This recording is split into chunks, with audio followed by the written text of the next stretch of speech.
মেধাবী স্টুডেন্টরা কখনো অগ্নি সন্ত্রাসে বিশ্বাস করে না। মেধাবী স্টুডেন্টরা কখনো তারাই স্লোগান দিত যে মেধা না কোটা, মেধা মেধা। সেই মেধাবী স্টুডেন্টরা কখনো জাতীয়বাদীর অফিসে হামলা করতে পারে না। তারা কখনো একটি রাজনৈতিক দলীয় কার্যালয়ে কখনো হামলা করতে পারে না।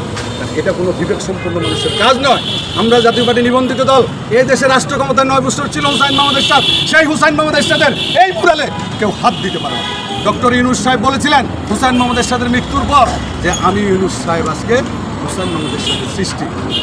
তিনি নিজে স্বীকার করেছেন। কৃতজ্ঞতা ওনাকে ধন্যবাদ।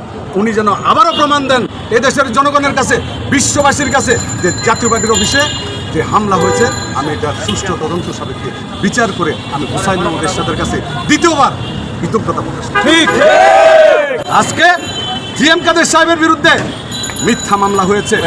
ওনার আমাদের প্রেসিডিয়াম সদস্য জনাব শেরিফা কাদেরের বিরুদ্ধে মিথ্যা মামলা হয়েছে। আজকে ইউনূস সরকার এদেশে সরকার পরিচালনা করছেন।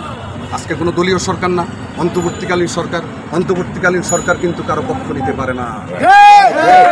দেশে একটি অন্তর্বর্তীকালীন সরকার, তারা সকল অন্যায়ের বিচার করার ক্ষমতা রাখে। এটা কোনো দলীয় সরকার নয়। আমরা কারো প্রতিপক্ষ নয়, আমরা বিরোধী দল না। আজকে বাংলাদেশের মধ্যে একটি স্বতন্ত্র দল। সুতরাং এখানে যদি একটি রাজনৈতিক দলীয় অফিসে হামলা করা হয়, আপনি যে আমাকে যে প্রশ্ন করেছেন যে তারা ছাত্র কিনা, এটা তো তদন্তকারীরা খুঁজে বের করবে। আইন প্রয়োগকারী সংস্থা এটাকে খুঁজে বের করবে। পুলিশ কি বলতেছে? পুলিশের কাছে আমরা অভিযোগ দিয়েছি, তারা তদন্ত করছে। তবে ধরে নেবেন 111 যখন শেখ হাসিনা খালেদা জিয়াকে গ্রেপ্তার করেছে, তখন এই দেশের অনেকটা জনগণ মনে করেছে যে তারা আর বের হতে পারবে না, আওয়ামী লীগ বিএনপি শেষ। কিন্তু 2008 সালের নির্বাচনে আওয়ামী লীগ সেই ক্ষমতায় গিয়েছে, সেই শেখ হাসিনা ক্ষমতায় গিয়েছে। এই দেশ হচ্ছে জুয়ার বাটার দেশ। আজকে সেই শেখ হাসিনা কিন্তু আজকে এই দেশ থেকে পালিয়ে যেতে বাধ্য হয়েছে তার দুঃশাসনের কারণে।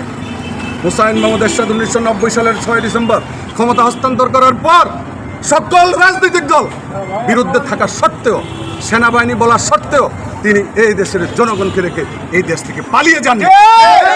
এটা হচ্ছে জাতীয় পার্টির নেতার সৎ সাহস। কারণ তিনি বলেছেন আমার হাতে কোনো রক্তের দাগ নেই, আমি কেন এই দেশ থেকে যাব? আমার নেতাকর্মীকে রেখে। আর শেখ হাসিনা এই দেশের লক্ষ লক্ষ তার দলীয় নেতাকর্মী রেখে, কোটি কোটি জনগণ রেখে এই দেশ থেকে পালিয়ে যেতে বাধ্য হয়েছে। সুতরাং স্বৈরাচার কারা, ফ্যাসিস্ট কারা 91 সালে প্রমাণিত হয়েছে।